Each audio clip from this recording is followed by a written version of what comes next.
The courtroom fell silent the moment her laughter echoed through the air, a sharp, mocking sound aimed straight at the disabled veteran sitting across from her. She laughed at his legs, at his pain, at the life he lost in service. Cameras froze. Even Judge Judy went still. But arrogance always overplays its hand, and what Judge Judy said next wiped the smile off her face for the next 8 minutes straight. But before we get into it, tell me, where are you watching from? Drop it in the comments and hit subscribe for more shocking courtroom moments. Her laughter was still fading when the room seemed to exhale, not relief, but disbelief. Even the lights felt colder as they washed across her smirk. Judge Judy did not move, but something in the air warned everyone that the storm had already begun. The echo of Karen's mocking laugh clung to the courtroom like smoke after a fire. Marcus Hale, the disabled veteran she ridiculed, sat rigid in his chair, one hand braced on his cane, as if grounding himself against a memory trying to pull him under. His jaw tightened, not from anger. No, this was the kind of tension that came from being hurt in a place pride could not protect. The camera caught the tremble in his fingers as he adjusted his sleeve. He did not look at her. He did not need to. Her laughter had already carved itself into the room, into him, into the very space where dignity should have lived. Judge Judy finally shifted, a slow, deliberate movement that drew every eye. Her glasses lowered by a fraction, just enough to let Karen know she had crossed a line most people fear long before they see it. "Are you proud of yourself?" Judy asked, her voice controlled, smooth, the kind of tone that did not need volume to carry weight. Karen shrugged with a dismissive flip of her wrist. "I am just saying what everyone thinks. He is exaggerating. It is not that serious." Not that serious. The words dropped like a stone into a pond, sending ripples of outrage through the audience. A few heads turned toward Marcus, their expressions tightening with sympathy he refused to acknowledge. He stared straight ahead, chest lifting in a slow breath, steadying himself before the next strike landed.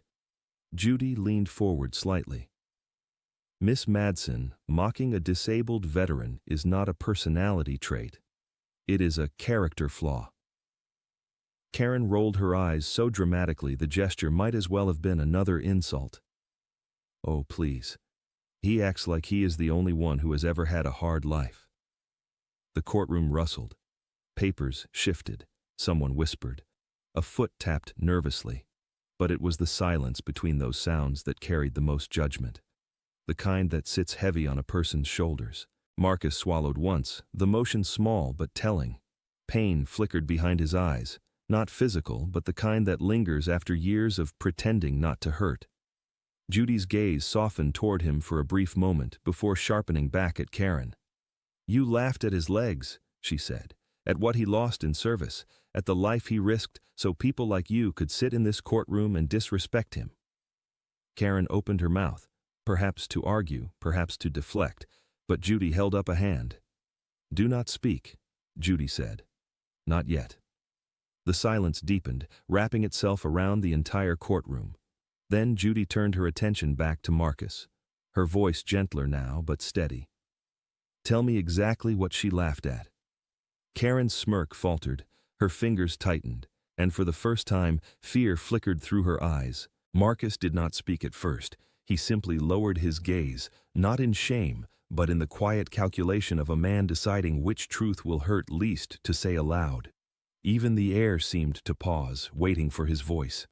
His fingers tightened around the cane resting against his leg, knuckles paling as he gathered the words that never came easily. The courtroom lights reflected off the metal brace beneath his pant leg, a subtle gleam that revealed more truth than any testimony could. When he finally lifted his head, there was no anger in his eyes, just the heavy patience of someone long accustomed to being misunderstood. "I was injured overseas," he began, voice steady but low, each syllable carrying lived weight. "Service accident. Both legs took damage. I can walk, but not without pain." A faint tremor appeared in his right hand.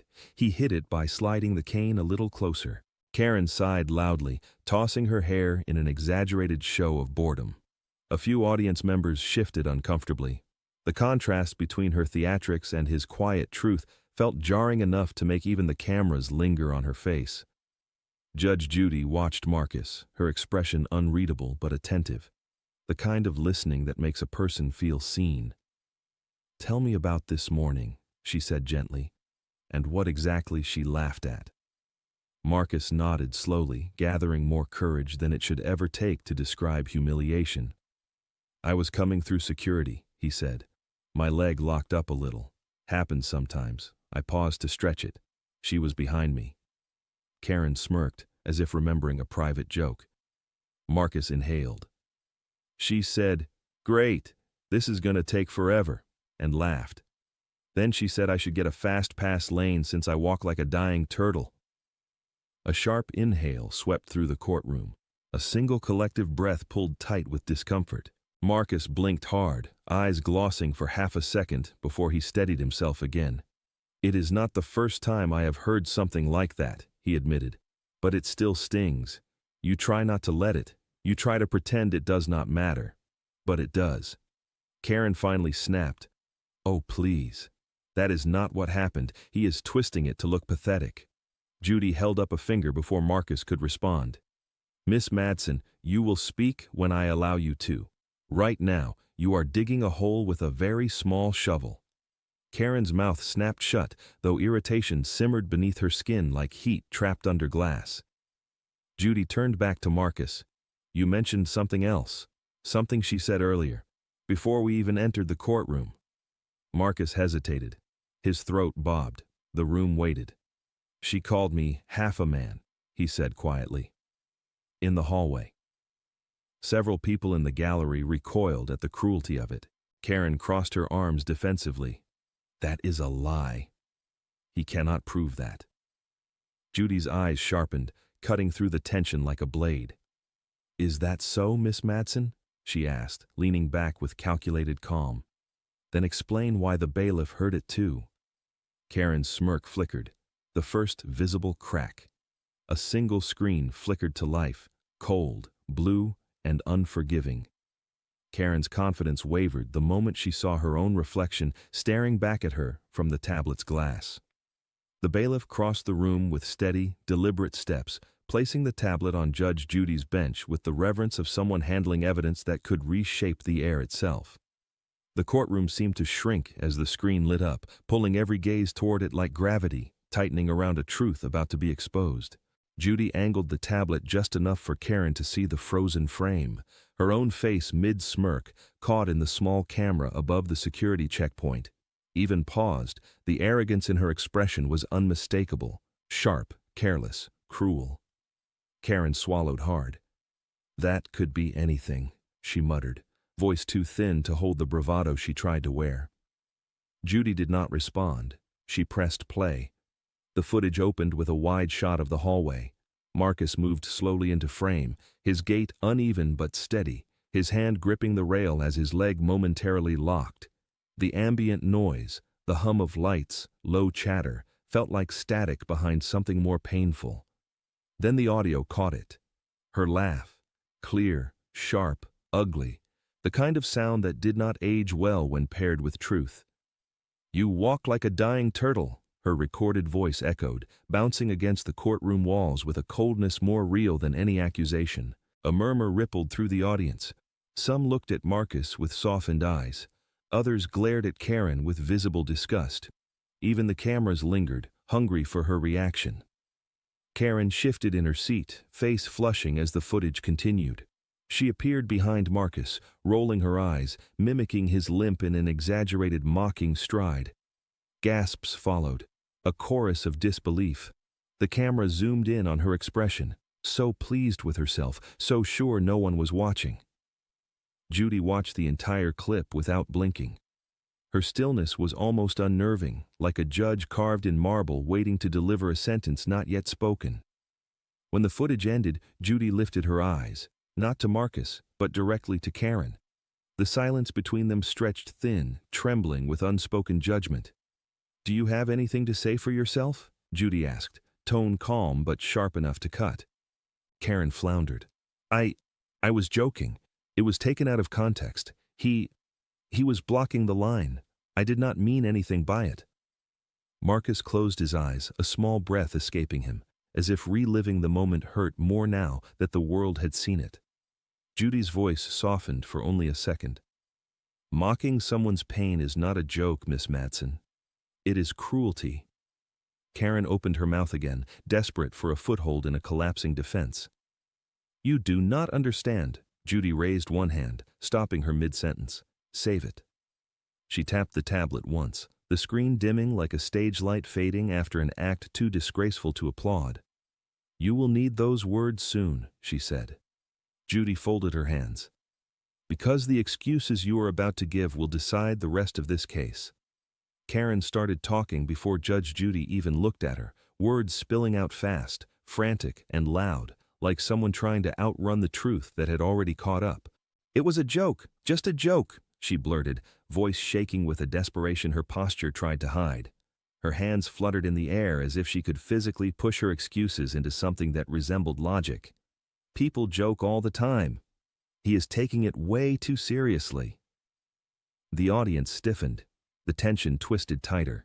Judge Judy did not respond immediately. She simply blinked once, her silence acting like a mirror Karen clearly did not want to look into.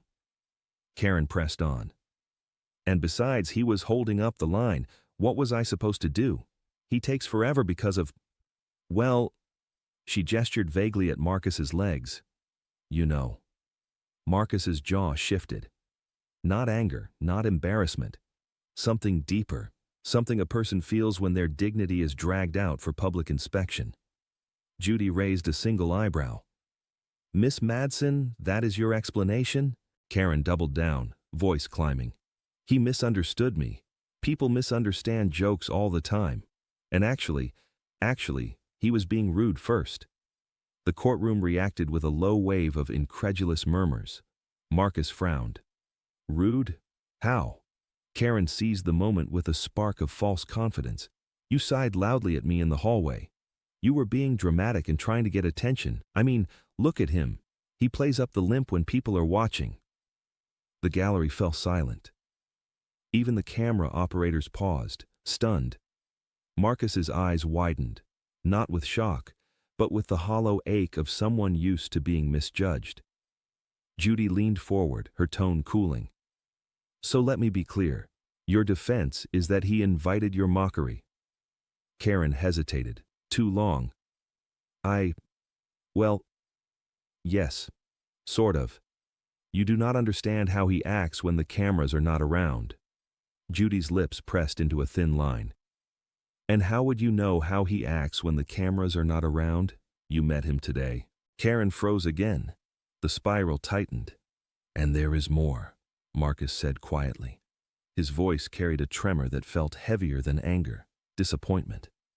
She owes me money. Karen whipped toward him. Are you kidding me? That has nothing to do with this. Judy held up a finger. Everything you do speaks to your character. If you owe this man money and you mock him on top of it, that is relevant. Marcus reached into his folder, producing paperwork. I paid a bill for her. She begged me for help. Karen sputtered. I did not beg. I simply asked, and he offered. He practically shoved the money at me. Marcus did not react. The lie barely grazed him anymore, but Judy caught it. Her eyes sharpened, her posture stilled. Enough, she said softly. Too softly. The courtroom fell silent. She reached for a folder on her desk, one no one had seen until now. Her hand rested on it with a weight that carried meaning.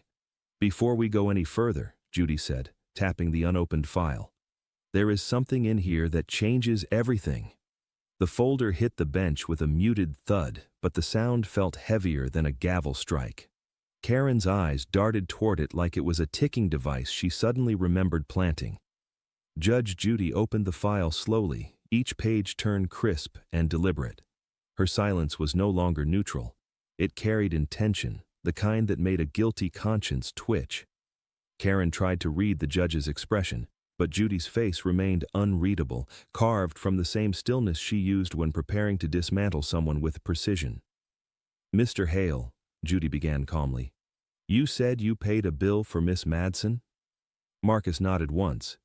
Yes, ma'am. And you have proof? I do. Judy lifted the document inside the folder, the one Marcus had provided earlier, but she had chosen to reserve for this very moment, a medical invoice, paid in full, by Marcus. The audience leaned forward as the details unfolded. Miss Madsen, Judy said, turning the paper toward her. This bill is for your emergency room visit. Karen blinked rapidly. Yes, but, I mean, he offered. I did not force him. Marcus's voice was soft but steady. You told me you had a serious back injury. You said you were in pain. You were crying. I was emotional, she snapped. People get emotional. Judy's gaze narrowed. Did you or did you not tell him you could not stand for long periods of time due to this injury? Karen hesitated, a fraction too long. Well, I was hurting, that day. Interesting, Judy replied, her tone cooling. Because you certainly had no trouble standing in line long enough to mock a disabled veteran. A ripple of murmurs swept through the room. Karen's cheeks flushed with anger, or fear. Hard to tell. Marcus looked down, his thumb brushing the edge of his cane. I helped her because she seemed desperate, he said softly. I thought it was the right thing to do. And in return, Judy said, turning fully toward Karen, you mocked his disability not once, but multiple times. Karen's hands flew up. I already told you, it was a joke. He is milking this whole thing. Look at him. She gestured at Marcus again, careless and cruel. He uses that limp to get attention. He probably helped me just so he could look like a hero. Marcus inhaled sharply, but Judy spoke before he could. You know what I see? Judy asked, voice low, controlled, devastating. I see a man who helped someone in need, and I see a woman who exploited that kindness, fabricated a disability to gain sympathy, and then had the audacity to ridicule someone who actually lives with pain every day. Karen's face drained of color. And one more thing, Judy added, lifting the bill again. You never paid him back, not a cent. I was going to, Karen insisted. I just needed more time. 3 months, Judy said. You had 3 months. Karen's mouth opened, but nothing came out. The excuses had finally run out of oxygen. Judy closed the folder carefully, as if sealing a truth Karen could no longer escape. So tell me, Miss Madsen, Judy said, leaning in, why do you respect the disabled only when you pretend to be one? Her smile did not vanish all at once. It trembled first. A tiny quiver at the corner of her mouth, like the first warning ripple before a dam gives way. Karen's hands, once animated and dismissive, now gripped the edge of her podium with white-knuckled tension. Her breaths came shallow, uneven. The courtroom had shifted against her. She could feel it. Every face, every silent judgment, every camera lens waiting for the next crack in her performance, and it rattled her in ways she had not felt in years. I do not disrespect the disabled, she insisted, but her voice had lost the sharp edge she once swung like a blade. I was stressed. He triggered me. He tried to guilt-trip me with his situation. Marcus's head tilted, not in accusation but in quiet disbelief. His kindness made her excuses sound even uglier. Judge Judy watched Karen with an intensity that softened nothing. You triggered yourself, she said. You mocked a man who helped you. You lied about a back injury to get sympathy. You owe him money, and still, you act like the victim. Karen blinked rapidly, her throat working as she swallowed hard. I just wanted people to understand that I was hurting too. And hurting gives you permission to hurt others? Judy asked, her tone calm but laced with steel. Is that your argument? Karen's eyes darted toward the audience. She found no allies, not even a sympathetic face to cling to. Just cold, honest reflection of how far she had fallen in minutes. She took a shaky breath. I do have pain, she insisted weakly. Sometimes, my back. Judy cut her off. Stand up. The room stilled. Karen hesitated. What? Why? You claim you cannot stand for long periods because of your injury, Judy said. Stand, now. Karen rose slowly, awkwardly, as if unsure how much she should exaggerate the movement. She winced theatrically, reaching for her back in a gesture that carried all the authenticity of a bad audition. The audience exchanged looks. Even the bailiff's eyebrow twitched upward. "Walk," Judy instructed. Karen took a few stiff, robotic steps, making sounds that were somewhere between groans and attempts at sympathy bait. Judy leaned back. "Are you done embarrassing yourself?" Karen froze mid-step, her face flushing a deep, humiliated red. She lowered herself into the chair too fast, the supposed back pain forgotten in her rush to escape scrutiny. Marcus looked away, his discomfort palpable. Not from her theatrics, but from watching someone unravel in real time. Karen's voice cracked. "You are all acting like I am a monster. I am not." "No," Judy said softly. "You are someone who cannot tell the difference between pain and cruelty." The room held its breath. Karen's eyes glossed, anger, shame, and the beginning edge of panic swirling together. Judy leaned forward, voice low but unshakably direct. "And since you brought up this back injury, Miss Madsen, I think it is time we look at the doctor's report." Her confidence did not collapse. It eroded. One flicker in her eyes, one tremble in her lips, one breath too sharp. The courtroom watched the beginning of a crumble she could no longer hide. Karen clutched the sides of the podium as if steadying herself against a storm no one else could see. The bravado she had worn like armor was now slipping, revealing the frantic heartbeat beneath. Her gaze darted from Marcus to Judge Judy to the gallery, searching for a single friendly face. Finding none. "I did not lie," she insisted, voice smaller, thinner. "People misunderstand sarcasm. That is all this is." But the words fell flat. Even she heard it. Marcus did not speak. He did not need to. His steady, wounded presence was louder than any rebuttal. The camera zoomed in on his stillness, on the quiet dignity of a man who had endured more than the woman mocking him could understand. Judge Judy folded her hands. "Miss Madsen, sarcasm requires wit. What you did was cruelty, and not even clever cruelty." Karen flinched as though the words had weight. "I was upset," she snapped. "Everyone acts like I am some villain when I was just venting. I have pain too, real pain." Judy lifted a brow. "You claim a back injury prevented you from standing in line, but somehow did not prevent you from reenacting a limp to mock a veteran?" Karen's breath stuttered. "Well, pain comes and goes." "Then let us see what is coming today," Judy replied. "Stand up." The room froze with her. Karen blinked. "What? Why?" "Stand," Judy repeated, calm and unforgiving. "If your back injury is genuine, standing should be difficult. If it is not, that will be obvious too." Karen rose slowly, awkwardly, each movement exaggerated, as though she were performing in a play without rehearsing. She placed a hand on her lower back, groaning loudly. Too loudly. The audience exchanged glances. Someone stifled a laugh. Even the bailiff's expression flattened into disbelief. "Walk," Judy said. Karen shuffled forward, knees bent, a caricature of pain rather than a portrait of it. It was the kind of performance that crumbled the longer it lasted. Judy tilted her head. "Remarkable. Your injury seems to worsen only when you are being held accountable." Karen stopped moving, face flushing, shoulders curling inward. She dropped into her seat too quickly, so quickly her supposed pain vanished in the descent. Marcus looked away, discomfort tightening his features. Watching someone unravel could be painful in its own way. Karen's voice came out cracked. "Everyone here hates me. You are all waiting for me to mess up. You do not understand what I go through." Judge Judy leaned forward, tone softening only enough to make the truth sting deeper.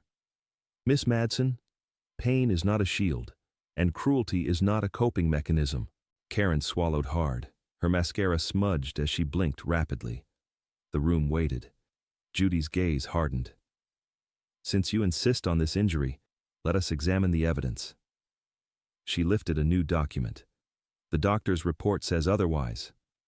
The paper in Judge Judy's hand looked harmless, thin, white, ordinary.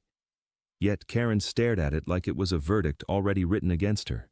Judge Judy adjusted her glasses, letting the quiet stretch long enough for Karen's pulse to fill the space between breaths. The room was still, charged, waiting. Even the cameras leaned in as though they sensed the moment sharpening. This, Judy began, tapping the page, is your medical report. Karen blinked rapidly. My what? I do not. How did he get that? Because, Judy said, Mr. Hale wanted to understand why a woman who claimed she was bedridden with back pain could suddenly sprint across a parking lot when she thought she was late for a hair appointment. Karen's eyes widened. That was taken out of context. Judy lifted her hand. Silence fell again. According to this report, Miss Madsen, you were cleared of any back injury 6 months ago. Your doctor found no disc issues, no fractures, no chronic condition. In fact, she tapped the page again, you were discharged with a recommendation for light exercise, not disability accommodations. A murmur rippled through the courtroom like a sudden chill. Karen's mouth opened and closed, her expression twisting as she searched for an escape that did not exist. He should not have given you that. That is private information. Marcus shifted in his seat. You handed it to me, he said quietly. You begged for help and gave me all your medical paperwork to prove you were in real pain. I kept it because I thought you might need it again one day. Karen's face contorted. You do not get to play hero right now. Miss Madsen, Judy cut in, voice sharpened. This is not about heroism. This is about credibility. Karen's breath came faster now. Her facade, so carefully rehearsed, was unraveling thread by thread. I do have pain, she insisted, voice trembling dangerously close to sobs. Everybody has pain. Pain and dishonesty are not interchangeable, Judy replied. You claimed a disability you did not have. You used it to get sympathy, money, and special treatment, and then you mocked someone who lives with a legitimate disability every day of his life. Karen's chin quivered. I did not mean to hurt him. I get overwhelmed. People do not understand that. Judy's gaze softened, but only for a heartbeat. You may be overwhelmed, but that does not justify cruelty. Karen pressed her palms to her forehead, her breath jagged. The courtroom watched her crumble, the weight of her lies settling on her shoulders like wet stone. Marcus looked at her for the first time without anger, only a weary sadness. I tried to help you, he said quietly. I thought you were in real pain. Karen's body sagged as if those words hit harder than the evidence. The silence that followed was thick enough to feel. Judy set the report down slowly. Miss Madsen, the truth has been spoken plainly. The question now is what you will do with it. Karen looked up, eyes shining with something raw and unfamiliar, fear, maybe even regret. Judy leaned in. Because we are not done, there is something else you need to hear. Karen froze as the bailiff stepped forward with another piece of evidence. For the first time since the hearing began, Karen went silent, not from obedience, but from fear, real fear, the kind that arrives when a person realizes the room no longer bends around their voice. The bailiff stepped forward, placing a small audio device on Judge Judy's bench. The audience leaned in, every instinct sensing the shift. Something heavy had just entered the space, something irreversible. Judy waited a beat, letting the tension thicken like fog settling over cold ground. This, she said, tapping the device with a single finger, is a voice recording, submitted quietly, carefully, and only just in time to matter. Karen stiffened. A recording? Of what? Her voice was already quivering, too soft, too thin. Judy didn't answer. She simply pressed play. A harsh burst of static, then Karen's voice, clear, sharp, dripping with venom. Look at him, the recording hissed, dragging those useless legs around like he wants applause. If I limped like that, I would hide at home, not wobble around pretending to be brave. The courtroom froze. A gasp escaped someone in the back row. The cameras snapped closer, capturing the exact moment Karen's face collapsed inward, her mouth trembling open in stunned horror at her own words. Marcus stared at the floor, blinking slowly, the weight of those insults pressing into his shoulders once more, not with surprise, but with the ache of repetition. Judy paused the recording, her thumb hovering like a blade. Is that your voice, Miss Madsen? Karen shook her head violently. No, it is. It is edited. Someone spliced it. I never said. Judy pressed play again. Karen's voice continued, mocking Marcus's gait, his posture, his attempts to steady himself. Each word felt like a bruise landing on open skin. The cruelty was unmistakable, unedited, unembellished. When Judy finally stopped the recording, the silence that followed felt punished. "Do you stand by your statement?" Judy asked softly. Karen's lips trembled. She looked small, no longer the woman who strutted through the morning with a sharp laugh and sharper tongue. I was angry," she whispered. "I did not mean it the way it sounds. People say things when they are upset." "People," Judy cut in. "Do not mock disabled veterans for sport. You did." Karen wiped under her eyes, smearing mascara into uneven streaks. "I did not think anyone would hear it," she admitted, voice cracking. "Ah." Judy leaned back. "So the cruelty was acceptable, as long as it was private?" Karen didn't answer. The power in the room shifted, fully, undeniably. Marcus no longer looked like the wounded party waiting for justice. He looked like the moral center around which the entire courtroom now revolved. Judy folded her hands, her voice calm enough to be lethal. "Miss Madsen, everything you have denied, minimized or excused has now been independently verified." Karen's shoulders curled inward. "And we are still not finished." Her head snapped up, eyes wide. Judy lifted a final sheet of paper. "Because this isn't the only message you sent. 2 days ago, you recorded another one. Mocking his legs again." Karen's breath hitched. The courtroom held still, waiting for the next collapse. Karen did not breathe at first. She simply stared ahead, frozen, like someone watching the floor crack beneath them, knowing the fall is coming and there is nowhere left to step. Judge Judy's finger hovered over the device again, but she did not press play this time. She let the silence sit, thick, unforgiving, swallowing the room whole. The recording still echoed in the minds of everyone present, the venom in Karen's voice hanging in the air long after the sound had stopped. Marcus shifted, his hand tightening on his cane, not in anger, not even in hurt. Just the exhaustion of a man who had lived with judgment for so long that hearing it out loud did not surprise him anymore, only saddened him. Judy finally spoke, her voice soft but carrying the weight of a verdict not yet delivered. "Miss Madsen, these recordings total 8 minutes. 8 minutes of mocking a man's disability. 8 minutes of cruelty that no excuse can soften." Karen's shoulders quivered. Her mascara streaks darkened as tears welled, not yet falling, caught between denial and the first tremor of genuine fear. I did not think anyone would hear them," she whispered. A collective breath stirred across the gallery, the kind of sound people make when witnessing someone confess to the wrong thing entirely. Judy leaned forward. "That," she said, "is precisely the problem." Karen flinched. "You were not sorry," Judy continued. "You were careless, you were cruel. You did not expect consequences."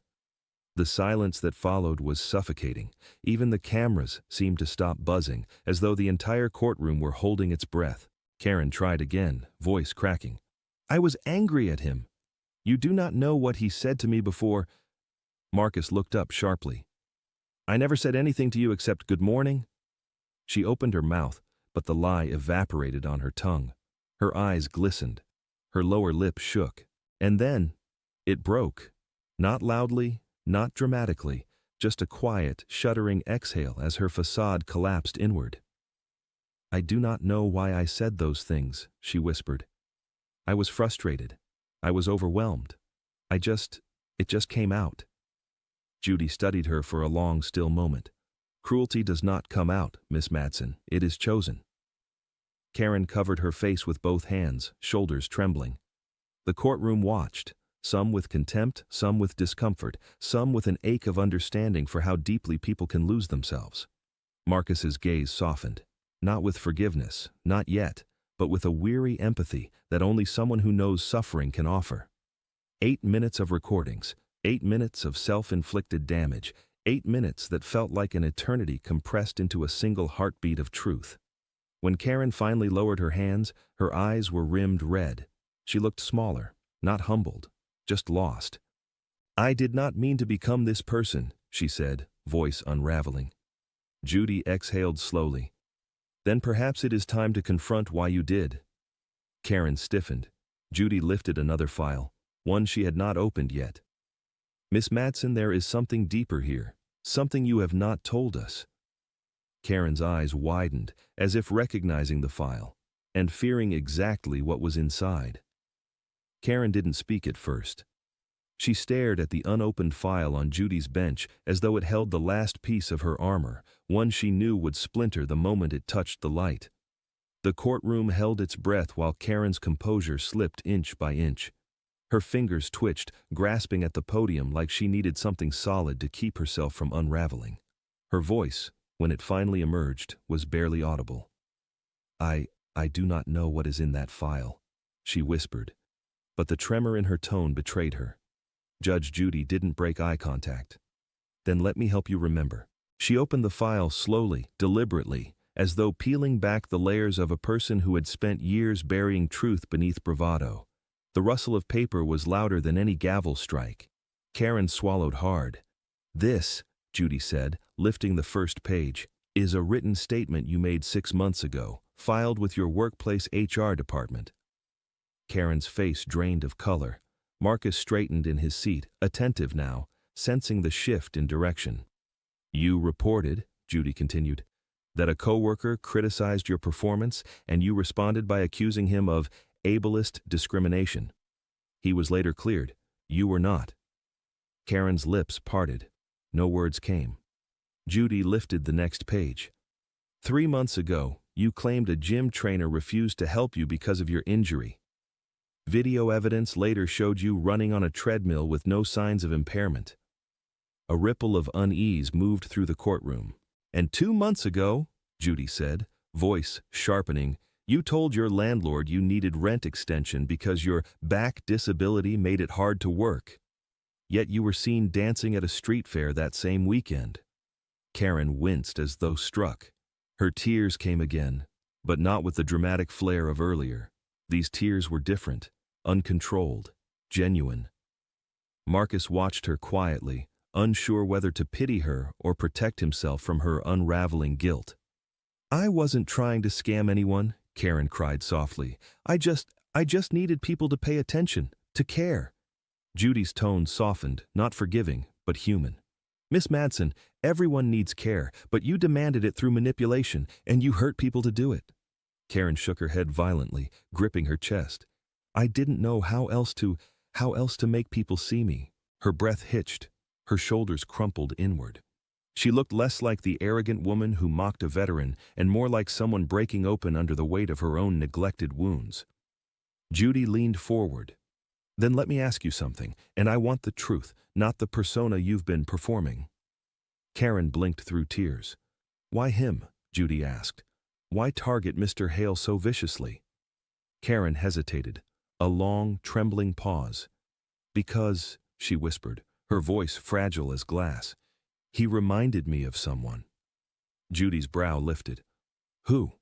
Karen's lips quivered, her gaze falling to the floor as though pulling the answer from a place she never meant to revisit. "My father," she whispered. And the room shifted, not in judgment, but in stunned, heavy silence as her mask finally cracked open. The mention of her father didn't just shift the room, it detonated something inside it. Karen's body folded inward, as if saying his name pulled a thread she'd been afraid to touch for years. Judge Judy didn't rush her. She let the silence expand, giving Karen room to breathe, or to break. Marcus watched her cautiously, sensing the shift but unsure where it would land. Judy spoke gently, but with purpose. "Explain," she said. "Why did Mr. Hale remind you of your father?" Karen wiped her eyes, smearing black lines across her cheeks. "My dad was a veteran too. He came home angry, broken. He took it out on everyone, especially me." Her voice trembled, but she pressed on, words tumbling like stones she'd carried too long. "He yelled every day. He told me I was useless, that I slowed him down. He hated how much help he needed, and I—" Her voice cracked. "I was a reminder of everything he'd lost." Marcus shifted, something softening in his eyes. Karen caught her breath, but the next sentence pushed itself out of her like it had been waiting in the dark for years. When I saw Marcus limping, it felt the same walk, the same sound of pain, and I felt all that anger again, all that fear. Her hands trembled. So I pushed it away. I tried to feel strong instead of scared, and the only way I knew how was to mock it, to mock him. It wasn't justification. It wasn't an excuse. It was a confession.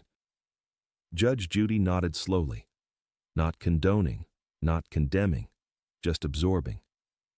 So you turned your trauma outward, she said quietly, on a man who shared none of the cruelty you lived through. Karen's breath hitched and she nodded desperately. I didn't want to hate him. I didn't want to think about my dad at all, but the moment I saw him, everything came back, and I didn't know how to stop it. The gallery shifted with discomfort. Some viewers softened, others hardened. Pain could explain, but it could not absolve. Judy's tone remained steady.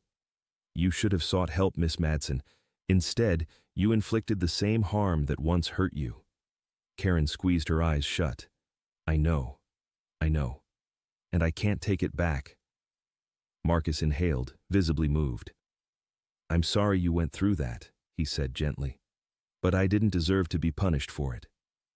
Karen met his eyes, and for the first time she didn't look defensive, just broken.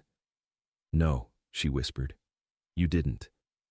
Judy allowed the moment to settle before she lifted a new set of documents. There is more, she said quietly.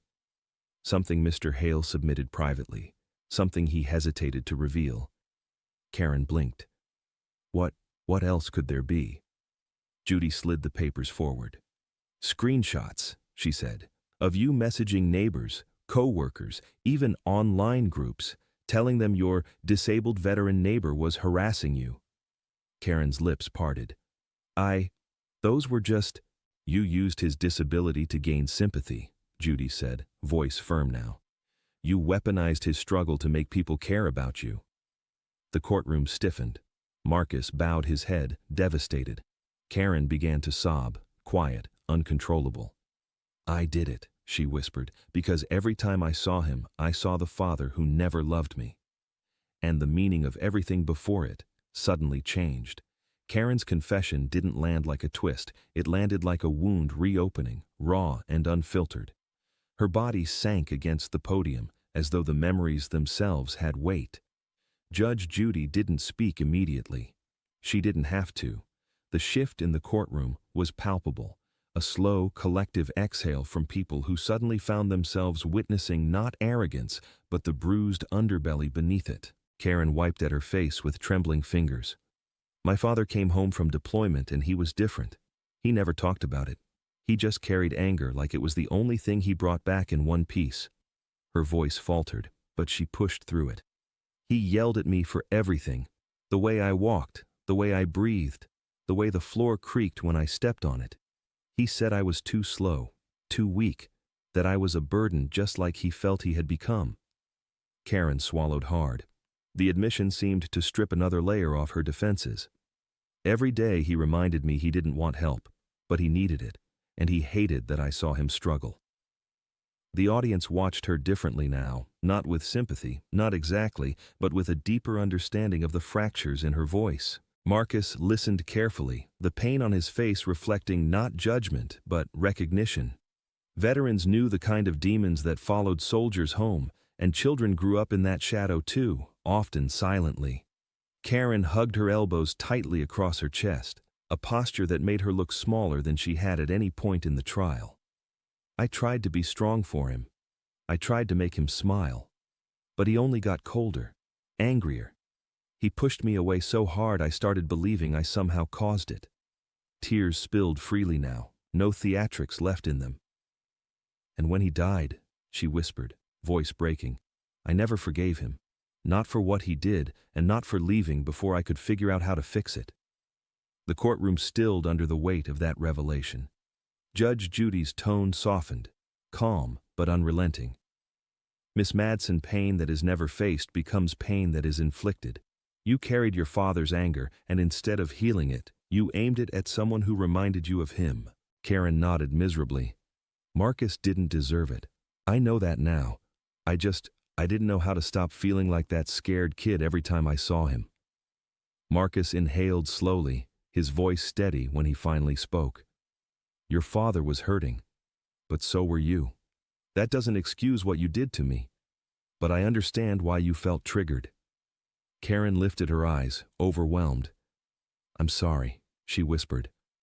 I'm so sorry. Judy let the moment settle, a delicate balance between accountability and humanity. This is the consequence of unhealed wounds, she said gently. They don't disappear. They find new targets. Karen bowed her head, shoulders shaking. The courtroom wasn't angry anymore. It was reflective, sobering. Judy cleared her throat softly. We've heard your past, Miss Madsen. Now we must address the damage done in the present. She reached for the next case file, the one listing every consequence Marcus endured. The courtroom felt different now, less volatile, more solemn, as if everyone present understood that justice wasn't just coming, it was gathering itself, preparing to land with the weight of everything that had been spoken. Judge Judy lifted the newest file, its pages thick with notes, statements, and timelines. Her eyes scanned the contents with a measured calm, the kind that signaled not anger, but inevitability. Mr. Hale, she said gently, I want you to explain, in your own words, how Miss Madsen's actions affected you. Marcus shifted slightly, tightening his grip on the cane he never drew attention to. It wears you down, he said softly. When someone mocks something you live with every day, something you fought to overcome. The camera closed in on him, on the vulnerability behind his steady composure. I've spent years trying to rebuild my confidence, Marcus continued, to walk in public without feeling like people are staring, and most days I do okay. He paused. But when she laughed at me, when she mocked my legs, it took me right back to the hospital, to rehab, to the nights wondering if I'd ever walk again. Karen closed her eyes, tears streaming silently. Marcus inhaled. I know she doesn't know my history, but the thing about mockery is, his voice strained, it hits wounds you don't see. Judy nodded slowly. And the lies she spread? The messages accusing you of harassment? Marcus's throat tightened. That was worse, he admitted. Neighbors stopped talking to me. People looked at me like I was dangerous. I felt like I'd done something wrong just by existing. Karen let out a quiet sob, her body folding as his words cut deeper than any evidence ever had. I didn't want revenge, Marcus said. I just wanted it to stop. I wanted dignity, that's all. Judy closed the file with a soft thud that carried the weight of everything said so far. Miss Madsen, she said, turning to her, the cost of your cruelty is not measured by your intentions, or your excuses, or your pain. It is measured by the impact you leave on others. You left this man feeling unsafe, unwelcome, and unworthy. Karen shook her head through tears. I never meant... Meaning is irrelevant, Judy said. Impact is everything. Karen's breath came in ragged pulls. Her voice was hoarse, nearly swallowed by guilt. I was hurting too, she whispered weakly. And instead of healing, Judy replied, you made someone else hurt for you. Those words landed like a verdict in themselves. Karen buried her face in her hands.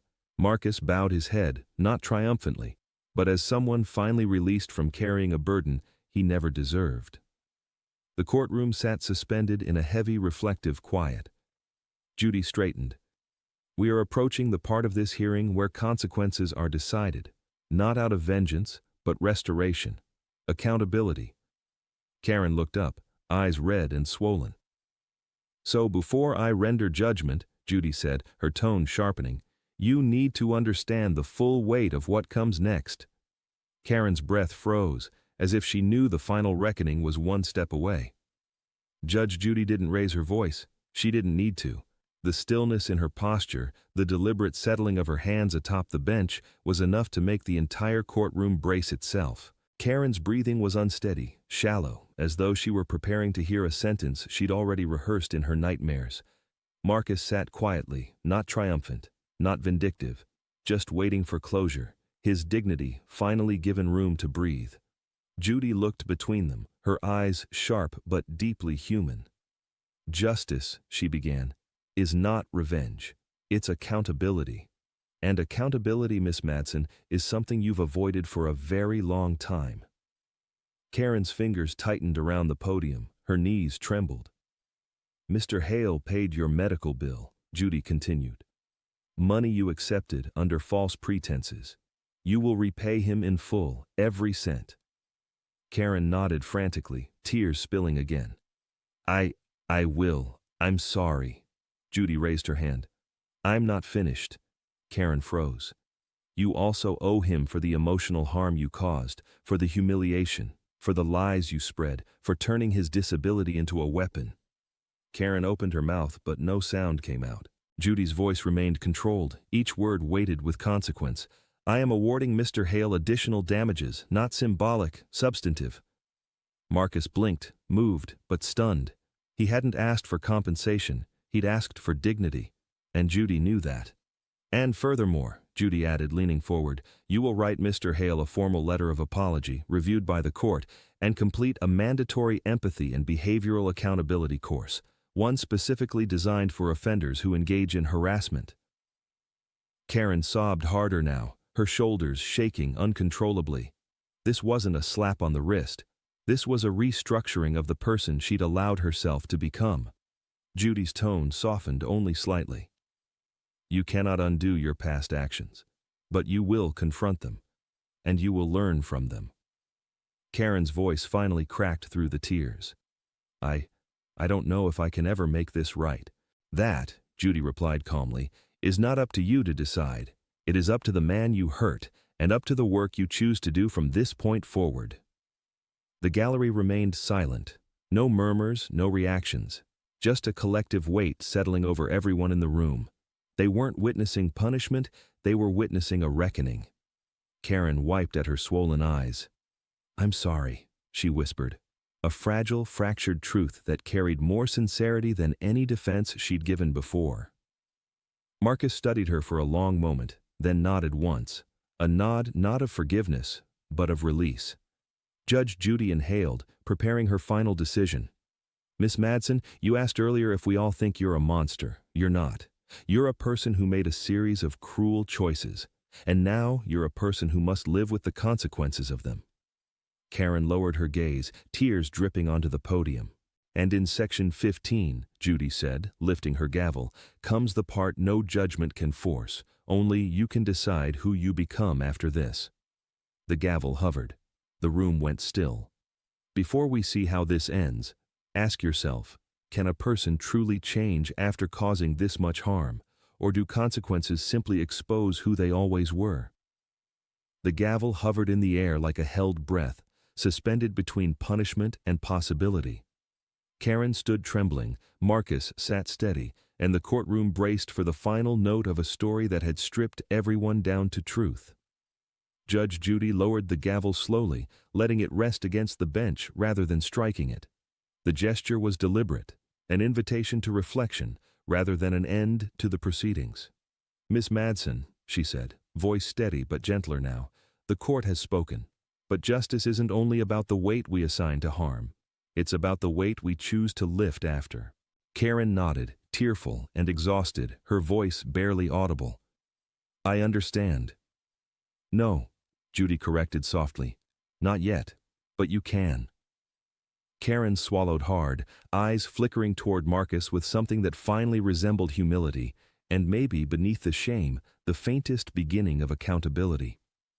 Marcus shifted forward slightly, not because he wanted to speak, but because his heart tugged him toward something unfinished. Judge, he murmured, may I say one last thing? Judy gave him a small nod. Marcus stood, bracing on his cane, rising with the dignity of someone who refused to let pain define the height of his character. The courtroom fell into reverent silence. I don't hate her, he said simply. I don't want her life ruined. I just want her to understand what words do, what mockery does, what someone already struggling hears when the world tells them they're less. Karen's breath shuddered. She covered her mouth to hold in a sob. Marcus continued, voice steady. Pain doesn't justify cruelty, But it explains why we need to be better to each other, not worse. He turned to Karen fully. You don't have to stay the person you were in those recordings. The words struck her harder than any verdict, because they offered something she never expected, permission to change. Karen lowered her face into her hands, crying softly. Not defensive tears, not manipulative ones. Tears of release. Judge Judy exhaled, the tension in her shoulders easing. Mr. Hale, she said, your grace today is stronger than anything Miss Madsen tried to tear down. She turned to Karen. This is not mercy. This is a challenge. To rise, to grow, to do the work, and to stop hiding behind pain as an excuse for harming others. Karen nodded through tears. I will. I promise I will. Judy lifted her gavel one final time, not as a weapon, but as a closing note to a lesson taught in truth and consequence. This court finds in favor of the plaintiff, she said firmly. Repayment, damages, and mandated intervention programs will be enforced. Case closed. Gavel strike, sharp, final, echoing like a cleansing breath through the courtroom. Marcus sat slowly, relief softening his features. Karen remained standing, tears steady but not frantic anymore, almost peaceful in the strange, painful clarity of accountability. As people rose to leave, the camera lingered on Karen's face, not the face of a villain, but of a person humbled, cracked open, and standing at the fragile beginning of change. Arrogance collapses quickly, but humanity rises only when we let truth rebuild us.